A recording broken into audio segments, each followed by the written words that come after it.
नमस्कार, स्वराज पोस्ट देख रहे हैं आप और मैं हूं आपके साथ सिमरन शुक्ला। राजधानी रांची के लोअर बाजार थाना क्षेत्र में दलित परिवार की जमीन को लेकर विवाद हो गया और इस दलित परिवार के विवाद पर दलित के पक्ष में भाजपा के पूर्व मंत्री अमर बाउरी जमीन विवाद सुलझाने कांटाटोली पहुंचे और प्रशासन को जमकर लताड़ा। साथ ही कहा कि प्रशासन की अनदेखी से हो रहा है सारा खेल। और इस पूरे प्रकरण पर अमर बाउरी ने क्या कुछ कहा, आइए आपको दिखाते हैं। आप सब लोग खुद अपनी आंखों से देख रहे हैं। आप छोटू राम जी हैं, इनके बाप दादा इस जमीन पे रहते थे। बाप दादा 100 साल से हम लोग रहते हैं।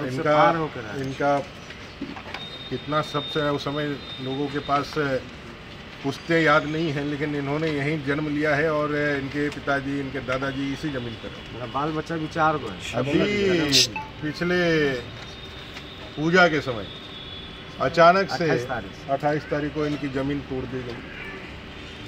थाना गया लोग, थाना में कंप्लेन किया, बावजूद उसके रातों रात देख रहे हैं आप जेसीबी चला करके बाउंड्री खड़ा कर दिया।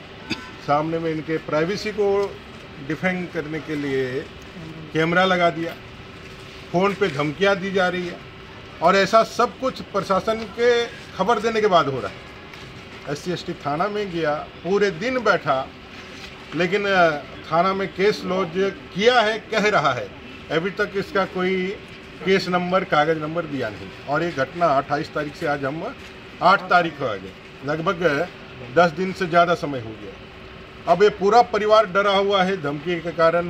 गरीब लोग हैं, लड़के कमाते हैं तब जाकर घर का चूल्हा जलता है। क्या स्थिति है समझ रहे हैं। अगर इनको यहाँ से भगाने के लिए इस तरह से प्रताड़ित किया जाएगा, ज़मीन को लूटने के लिए इस तरह से दबाव बनाया जाएगा, और जो समाज विरोधी लोग हैं वो इस तरह के कार्य तो करते ही हैं, लेकिन समाज में कानून है कि नहीं है, झारखंड में कानून है कि नहीं, संविधान है कि नहीं, उसका पालन करने के लिए शासन प्रशासन है कि नहीं, राज्य में सरकार है कि नहीं। मैं राज्य सरकार से जानना चाहता हूँ, हेमंत सोरेन जी से जानना चाहता हूँ, मुख्यमंत्री जी से, क्या आपके राज्य में दलित सुरक्षित है?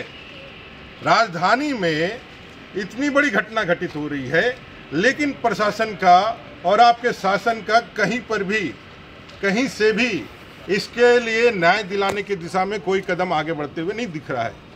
भारतीय जनता पार्टी की ओर से, अपने प्रदेश अध्यक्ष बाबूलाल मरांडी जी की ओर से, हम लोग इस परिवार को आश्वस्त करने के लिए आए हैं। इस अन्याय के खिलाफ हम लोग इनके साथ हैं और प्रशासन अगर कार्रवाई नहीं करे, अभी DC साहब से बात हुई है, मैंने कहा इस सारे विषय को लगा करके इनको अविलंब न्याय का जरूरत है, इनको अभय का जरूरत है। प्रशासन इनको दिलासा और सुरक्षा की गारंटी ले और इस ज़मीन को वापस इनको करने में मदद करे। अगर ये प्रशासन फेल होगा तो फिर समाज आगे आएगा, और जब समाज आगे आ जाएगा, कानून यदि अपना काम नहीं कर पाया और समाज यदि आगे आएगा, तो इसकी पूरी जिम्मेवारी स्थानीय प्रशासन और राज्य सरकार की। सर, इस जमीन का असली देखिए, गरीब का जमीन इस झारखंड प्रदेश में और रांची में ऐसे ही लूटा गया।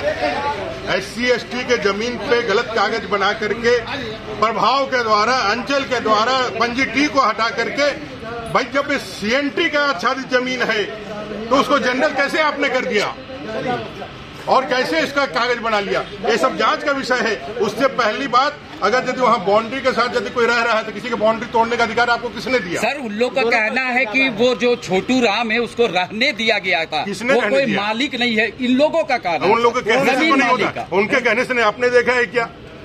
वो भी तो कह रहा है हम 100 साल से रह रहे हैं। जब हम यहाँ रहते थे तब हमारे बाप दादा रहते थे, तब यहाँ पर जो है छोटी छोटी झुग्गियां हुआ करती थी, आज बड़े बड़े घर बन गए हैं। ये सारा विषय जांच में आना चाहिए। अगर यदि आप कानून का पालन, आप खुद पुलिस में हैं, आप खुद कानून का रक्षा करने वाले लोग हैं, आपको खुद ये देखना चाहिए कि भी कानून अपने हाथ में नहीं लेना है। अगर किसी को आपत्ति है तो उसको तो समझा लेना चाहिए, या फिर कानून के मदद से उसका जो है कार्रवाई करना चाहिए। एक सवाल है कि छोटू राम से देखे हैं आपने? मैं छोटू राम को मैं वहाँ देखा हूँ, जाकर उसका घर देखा हूँ, उसको रहते हुए देखा हूँ। छोटू वहाँ बैठा हुआ है। झारखंड के अंदर दलितों के पास जमीन नहीं है, कागज नहीं है, ऐसे हजारों लाखों करोड़ों, तो क्या वो उसका जमीन का नहीं है क्या? उसके कागजों का संधारण ठीक से नहीं होता, वो रहने के लिए अपने पास घर ठीक से नहीं रख सकता, कागज कहां से बना के रखेगा? तो सर सरकार का कागज गलत हो सकता है इन लोगों के पास? सरकार का कागज का जांच के लिए तो मैं कह रहा हूं, 1908 में सीएनटी लागू हुआ, उस समय यहां पर कितने लोग खतियानधारी थे? ये तो जांच का विषय होगा ना। ये सारा जमीन एसटी लैंड है, रांची पूरा एसटी लैंड है, और आज जो उसका नेचर बदला है, और रांची में जिस तरह से नेचर बदल करके वहां जो जनरल बना करके घरे खड़ी की गई है, इस जगह पर जहां पर मैं खड़ा हूं एकमात्र दिख रहा है जो यहाँ का लोकल का या यहाँ के स्थानीय का, यहाँ के मूलवासी का कोई घर है, छोटा सा जमीन बचा हुआ है। वो जमीन को भी अगर लूटने का प्रयास किया जाए और फैब्रिकेटेड कागज बनाया जाए। ठीक, मैं भी 5 साल यहाँ पे रेवेन्यू मिनिस्टर रहा हूँ, किस तरह से गड़बड़ियां होती है और कैसे कागज बनाए जाते हैं मुझसे छिपा हुआ नहीं है, और इसकी जांच होनी चाहिए। अगर छोटू ने, एक भारत के नागरिक ने, एक दलित नागरिक ने अपने हक के लिए आवाज उठाया है, तो कानून उसके आवाज का ठीक से जांच करके उसको न्याय दिलाने के ऊपर कार्रवाई करे, ना कि दबंगई से कोई उसका घर द्वार तोड़ करके सीसीटीवी लगा करके उसकी निजता का हनन करे और उसके जमीन को लूटने का काम करे।